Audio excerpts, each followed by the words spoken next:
আমি এই স্কিমটো আমি 20 লাখছত এইবাৰ বনাবলৈ সক্ষম হৈছোঁ।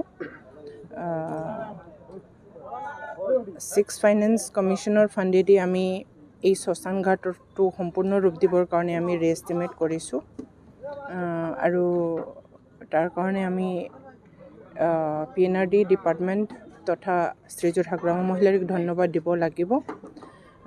তাৰ আগতেও আমি এই শ্মশান ঘাটটো এটা স্কিম আমি ধৰিছিলোঁ, 10 লাখৰ এটা স্কিম আমি ধৰিছিলোঁ।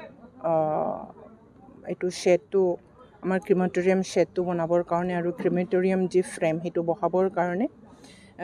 কিন্তু যোৱা 5 বছৰত যিহেতু 1920ত আমি সেই স্কিমটো আমি আনিছিলোঁ, কিন্তু সম্পূৰ্ণ ৰূপ দিব পৰা নাই। যোৱা 5 বছৰত এটা গেপ থাকি গ'ল। যোৱা 5 বছৰত UPPL চৰকাৰে কোনো ধৰণৰ এই কামটো উঠাবৰ কাৰণে কোনো ধৰণৰ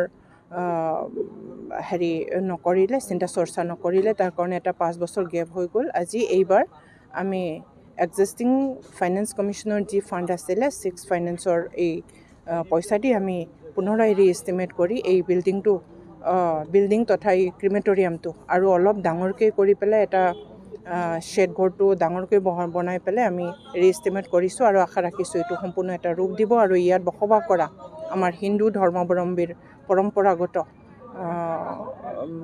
তোৰ এটা সম্পূৰ্ণতা এটা ৰূপ দিব পাৰিম বুলি মোৰ এটা দৃঢ় বিশ্বাস আছে।